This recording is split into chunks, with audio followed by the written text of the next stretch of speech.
Friends, आज की video का टॉपिक है इंग्लिश अल्फ़ाबेट्स। इंग्लिश अल्फ़ाबेट्स की पहचान कराने के लिए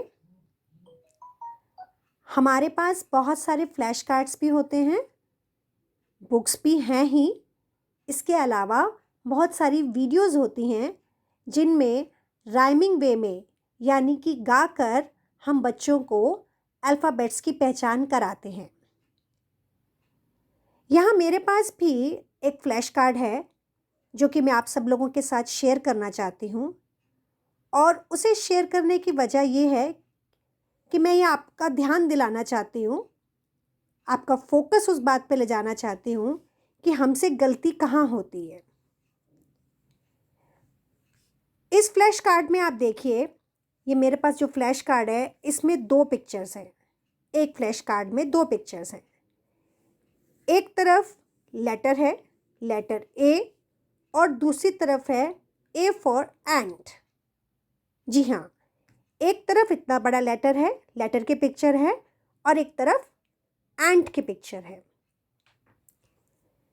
मार्केट में जो हमारे पास फ्लैश कार्ड्स मिलते हैं या जनरली हम जो भी फ्लैश कार्ड्स बच्चों के लिए परचेज करके लाते हैं, उस फ्लैश कार्ड में अल्फ़ाबेट की पिक्चर या तो छोटी होती है या उस अल्फ़ाबेट से रिलेटेड बहुत सारी पिक्चर्स यहाँ बनी होती हैं, जैसे कि A for alligator, A for ant, A for aeroplane, A for aerobics. और वो पिक्चर्स सब अलग अलग कलर में होती हैं।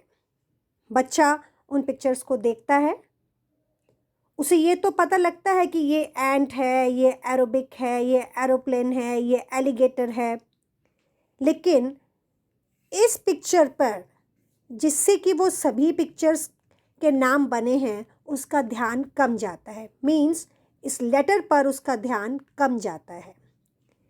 तो आप ये कोशिश कीजिए कि आप जो भी फ्लैश कार्ड्स खरीदते हैं या आप जो भी फ्लैश कार्ड घर पे भी बनाते हैं, उसमें लेटर का साइज़ आप बड़ा रखें ताकि बच्चे का ध्यान, बच्चे का फोकस उस लेटर पर ज़्यादा हो। ये तो रही कैपिटल लेटर की बात। मुश्किल बच्चों को कहाँ आती है? जब हम कैपिटल लेटर के साथ स्मॉल लेटर भी बच्चों को सिखाते हैं। एलकेजी से ही आप कैपिटल लेटर के साथ बच्चों को स्मॉल लेटर सिखाना शुरू कर देते हैं।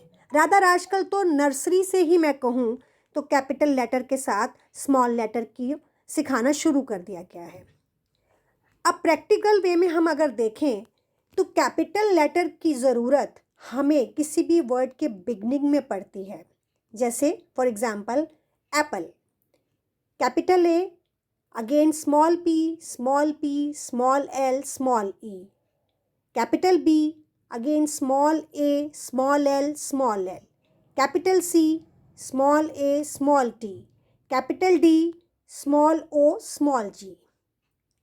तो कैपिटल ABC की ज़रूरत जितनी हमें पड़ती है उससे कहीं गुना ज़्यादा हमें स्मॉल ABC की ज़रूरत पड़ती है। आगे चल के मैं आपको बताऊंगी जब हम करते हैं CVC means consonant, vowel, consonant. For example जब हम पढ़ते हैं BAT बैट, तो BAT बैट में B कैपिटल है, A और T स्मॉल आता है। DAD डैड, डैड में कैपिटल D है और A और D अगेन स्मॉल है। इसी तरह से बहुत सारे वर्ड्स जो भी हम लिखते हैं उसमें हम सिर्फ कैपिटल अल्फ़ाबेट्स को बिगनिंग में ही लिखते हैं। स्मॉल ABC को रिकॉग्नाइज करने का तरीका मेरा वही है जो मैंने आपको लास्ट 2 वीडियोस में बताया था। Again you make a small chart with the different colours, लेकिन इस चार्ट में आपको कोई भी पिक्चर नहीं बनानी है। इस चार्ट में आपको कोई भी पिक्चर नहीं बनानी है। इस चार्ट में पिक्चर अल्फ़ाबेट्स खुद ही हैं।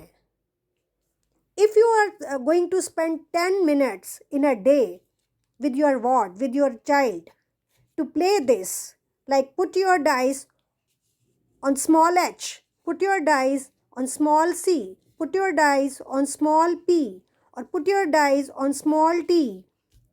He will gradually recognize and learn the small alphabets also easily. अगर आप रोज़ 10 मिनट अपने बच्चे के साथ इसी तरह से स्मॉल ABCD की भी प्रैक्टिस करते हैं, इस तरह का चार्ट बनाते हैं जिसमें पिक्चर्स नहीं हैं, अल्फ़ाबेट्स खुद ही पिक्चर्स हैं, और उसके साथ 10 मिनट रोज़ टाइम स्पेंड करते हैं, उसके साथ इस तरीके से खेलते हैं, तो मैं आपको इंश्योर कर सकती हूँ कि वो बहुत आसानी से स्मॉल अल्फ़ाबेट्स को भी सीख सकते हैं। उम्मीद करती हूँ कि आपको मेरी ये वीडियो पसंद आई होगी। आपसे फिर जल्द मिलूँगी, तब तक के लिए बाय।